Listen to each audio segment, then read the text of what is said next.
다섯 번째로 캐나다에 오셔서 뭐 커피숍이나 카페, 레스토랑에서 일하고 싶으신 분 이러려면은 워킹홀리데이 비자나 아니면은 인턴십 비자가 있으셔야 되겠죠.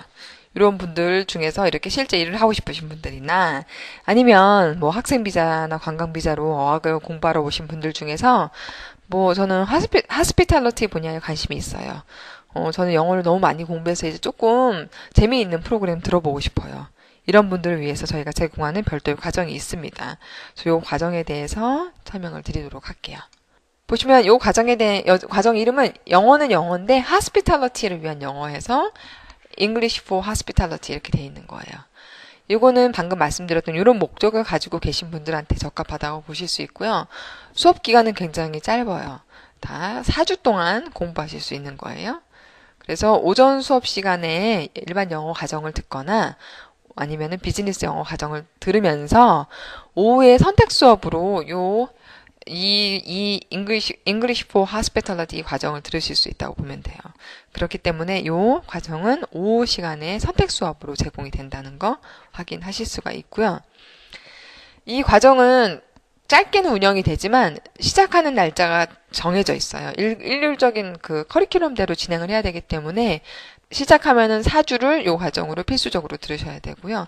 개강일은 그렇기 때문에 매 4주마다 개강을 합니다. 이 과정을 듣기 위해서는 이제 영어 레벨이 인터미디어 중간 레벨 정도 되셔야 된다고 보고요. 여기서 배우는 게 뭐냐면 기본적으로 1주차부터 3주차까지는 여러분들 중에 이렇게 지금 사진에 있는 학생처럼 레스토랑 저기 저희 학교 레스토랑 사진이에요. 이 친구 같은 경우는 저희 학교 레스토랑에서 실제 일을 했었던 학생인데 이렇게 바로 영어만 된다고 해서 일을 하는 게 아니라 자 1주차부터 3주차까지 레스토랑 서버가 됐다고 했을 때 필요한 영어 기술, 영어 표현들이 분명히 있어요. 예를 들어서 뭐 식당에 전화해갖고 이제 예약을 한다던가 예약 손님들이 있기 때문에 전화로 예약하는 거, 전화 예약을 어떻게 받는지, 그리고 실제 손님들이 왔을 때 레스토랑 입구에서부터 어떻게 손님을 응대를 하고 그리고 자리를 안내하고 손님이 자리에 앉으면 일단은 기본적으로 이제 음료수를 먼저 주문을 받아요. 그래서 음료를 설명을 해주고 주문을 받는 방법. 그리고 음료 주문 후에 음식, 실제 메인 코스를 주문하는 방법, 이런 것들을 1주 동안 배워요. 그리고 이 1주차에 수업 시간에 이런 영어 표현들을 배우고 연습하고 공부를 하고, 그리고 나서 수업 시간 내에 이렇게 2층 레스토랑에 있는, 저희 2층에 있는 레스토랑으로 직접 가서 선생님하고 학생들이 다 같이 참가를 하면서 그때 배운 표현들을 돌아가면서 롤플레이를 하면서 이제 연습을 하는 거예요. 자, 그렇게 해서 1주차에는 기본적으로 음식 주문하는 것까지 뭐 표현을 배우고 그리고 롤플레이를 진행을 했어요. 그럼 2주차에는 어떤 거를 공부를 하느냐? 자, 음식 주문을 받았으니까 이제 음식이 나오면 자리에다 이제 갖다 놔야 되죠? 그래서 테이블에 손님이 앉아 있을 때 어떤 순서로 음식을 갖다 놔야 되는지 음식 자리에 놓는 방법. 그리고 그 음식을 먹을 때 이제 캐나다에서는 빠질 수 없는 게 이제 음주 문화인데 대부분 이제 와인 이런 것들을 많이 먹어요. 그래서 와인은 아시다시피 뭐 와인의 종류도 다양하고 그리고 그 와인의 종류에 따라서 이제 글라스도 다양한 종류로 이제 그 서빙을 해야 되는데 자 와인의 종류별로 어떻게 감별하는지에 대한 방법 그리고 어떻게 서빙하는지에 대한 거를 배우고요. 우리나라는 뭐 반찬 아니면은 밥 이렇게 딱 기본적으로 정해져 있는 게 있지만 서양 음식은 아시다시피 이제 뭐 메인 코스 전에 뭐 에피타이저 나오고요. 그리고 메인으로 음식 나오고 디저트 나오고 이런 식으로 코스 메뉴가 정해져 있잖아요. 그래서 코스 메뉴를 어떤 순서로 서빙을 해야 되는지에 대한 거.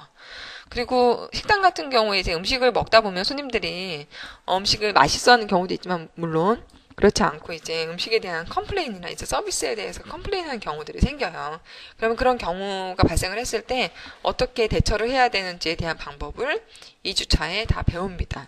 그리고 마찬가지로 2주차에 요 배운 내용들을 가지고 직접 2층의 레스토랑에 선생님과 학생들이 전부 가서 커피도 바리스타, 뭐 커피 종류별로 만들어 보는 이제 바리스타 과정을 한다던가 아니면 와인을 감별하는 방법이라던가 또 와인 말고 이제 칵테일도 많이 마시니까 이제 칵테일을 종류별로 만들어서 실습하는 과정도 있고요.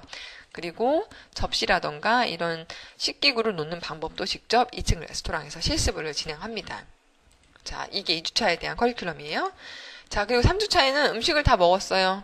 그러면은 우리나라 같은 경우는 이제 손님들이 음식을 다 먹고 이제 나갈 때까지 기다렸다가 이제 상을 치우는데 외국 같은 경우는 음식을 먹고 디시가 비면은 바로바로 그거를 치워줘요. 그렇기 때문에 식탁이나 음식을 치우는 방법, 그리고 음식 메인 코스가 다 끝났으면은 다 치우고 나서 디저트를 별도로 주문하게끔 되어 있기 때문에 뭐 디저트를 주문받고 뭐 서빙을 한다던가 뭐 이런 것들, 그리고 그 계산서 갖다 주고 이런 손님이 나가고 나면은 식탁을 마지막으로 새로 세팅하는 방법까지 이럴 때 필요한 영어로 커뮤니케이션을 배우면서 마찬가지로 2층에 레스토랑에서 3주차에 해당하는 그 실습을 진행을 하는 거예요. 그래서 기본 컨셉이 이렇게 1주차부터 3주차까지는 레스토랑에서 서빙하는 사람으로 일할 때 필요한 여러 가지 영어 커뮤니케이션을 배워요. 그런 다음에 실습을 진행을 하는 겁니다. 레슨별로 배운 내용을 직접 레스토랑에서 실습을 하기 때문에 나중에 일을 할 때 굉장히 편리하다고 볼 수가 있죠. 그리고 마지막 4주차에는 뭐를 하느냐 보시면은 Serving It Right이라고 해서 BC주에서 브리티시 컬럼비아 주에서 이 음료를 다루는 그런 곳에서는 필수적으로 필요한 자격증이에요. 그렇기 때문에 여러분들 중에서 나중에 차후에 뭐 레스토랑이나 커피숍 이런 데서 일하고 싶어요 이런 분들인 경우에 밴쿠버에서 만약에 그렇게 원하는 경우에는 요 Serving It Right이라고 하는 자격증을 필수적으로 따셔야 되거든요. 그게 저희 이 English for Hospitality 과정 안에 4주차에 실제 공부도 하고 자격증 시험도 보는 요런 커리큘럼으로 구성이 돼 있어요. 그래서 조금 재미있게 영어 공부도 하면서 그리고 실제 실생활에 도움이 될 만한, 그리고 일을 한다고 했을 경우에 도움이 될 수 있는 그런 English for Hospitality 과정에 대해서 말씀을 드렸어요. 자, 요거는 어떻게 학업 플랜을 세울 수 있는지, 뭐 단순히 영어 공부하다가 레벨 되면은 들어가서 수업을 들을 수 있나요? 뭐 그런 컨셉도 가능하시고요. 여기 보시다시피 일반 ESL을 들으면서 as a PM1 elective, 그러니까는 일반 ESL 영어 들으면서 5 수업의 4주를 이렇게 방금 말씀드렸던 과정으로 들으실 수 있는 거고요. 요 왼쪽 하단에 보이는 여기 새카만 거 있죠? 요 Serving It Right이라고 하는 것이 4주차에 공부해서 자격증 시험을 보는 요 BC주 발급 자격증이에요. 그래서 요거 같은 경우는 시험을 보기 위해서 시험 신청료가 별도로 있진 않아요. 다 무료로 볼 수 있고요.